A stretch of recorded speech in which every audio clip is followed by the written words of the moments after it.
বিভিন্ন ধরনের বৈদ্যুতিক ডিভাইসে আমরা যখন পাওয়ারটা অফ করে দেই তারপরেও কিন্তু কিছু সময় ধরে এর মধ্যে পাওয়ার থেকে যায়, আর যার ফলে এর ইন্ডিকেটর লাইটটি অনেকক্ষণ জ্বলে থাকে। ক্যাপাসিটরের বিগত ভিডিওটা যদি আপনি দেখে থাকেন তাহলে আপনি অবশ্যই জানবেন যে এই কাজটা একটা ক্যাপাসিটর করে। কিন্তু প্রশ্ন হচ্ছে, একটা ক্যাপাসিটর কতক্ষণ সময় ধরে একটা লোডকে চালাতে পারবে? আজকের ভিডিওতে আমরা ক্যাপাসিটরের এই ক্যালকুলেশনটা নিয়ে আলোচনা করব। ভিডিওটি শুরু করার আগে একটা কথা বলে রাখি, যারা ক্যাপাসিটরের আগের ভিডিওটা দেখেননি তারা অবশ্যই ক্যাপাসিটরের আগের ভিডিওটা দেখে আসবেন, কারণ বেসিক ক্লিয়ার না থাকলে কিন্তু আপনি ক্যালকুলেশনটা সহজে বুঝতে পারবেন না। লিংক এই ভিডিওর ডিসক্রিপশনে অথবা এন্ড স্ক্রিনে পেয়ে যাবেন।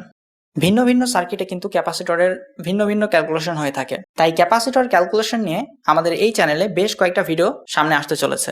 চ্যানেলে যারা নতুন তারা অবশ্যই চ্যানেলটি সাবস্ক্রাইব করে পাশে থাকা বেল আইকনটি বাজিয়ে দিবেন, যেন আমার আপলোড করা প্রত্যেকটা ভিডিও সবার আগে আপনার কাছে পৌঁছে যায়।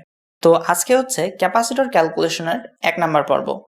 এই ধরনের একটা সার্কিটে ব্যাটারির কানেকশন অফ করে দেওয়ার পরেও কিন্তু লোডটা কিছু সময়ের জন্য চলে, আর যার জন্য দায়ী হচ্ছে ক্যাপাসিটর। কিন্তু প্রশ্ন হচ্ছে যে ক্যাপাসিটর এই লোডটাকে কত সময় ধরে চালাতে পারবে?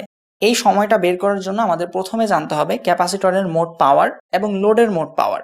তারপর ক্যাপাসিটরের মোট পাওয়ারকে লোডের মোট পাওয়ার দিয়ে ভাগ করলেই আমরা সময়টা পেয়ে যাব। তো ক্যাপাসিটরের পাওয়ার নির্ণয় সূত্রটি হচ্ছে W = ½ × CV²। এখানে C হচ্ছে ক্যাপাসিটরের মোট চার্জ, অর্থাৎ মাইক্রোফ্যারাডে আমরা যেই মানটা লিখি ওই মানটা। তবে ক্যালকুলেশন করার সময় এই মানটাকে অবশ্যই ফ্যারাডে কনভার্ট করে নিতে হবে। এটা পিকোফ্যারাড, ন্যানোফ্যারাড বা মাইক্রোফ্যারাড যেই ফর্মেই থাক না কেন, ক্যালকুলেশন করার সময় কিন্তু এটাকে অবশ্যই ফ্যারাডে কনভার্ট করে নিতে হবে।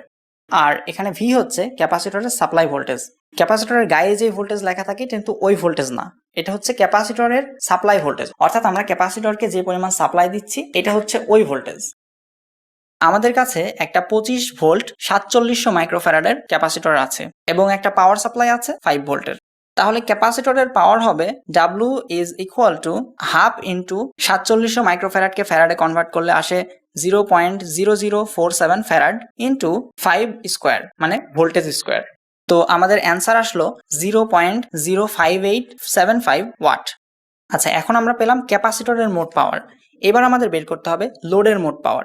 ডিসি সার্কিটে লোডের মোট পাওয়ার বের করার জন্য যে সূত্রটা আছে তা হচ্ছে P = V × I। তো আমরা এখানে যে লোডটা ব্যবহার করেছি, আমাদের লোডের ভোল্টেজ হচ্ছে 2 ভোল্ট, মানে আমাদের লোড 2 ভোল্টে চলে এবং আমাদের লোড কারেন্ট নেয় 0.01 অ্যাম্পিয়ার, অর্থাৎ 10 মিলি অ্যাম্পিয়ার।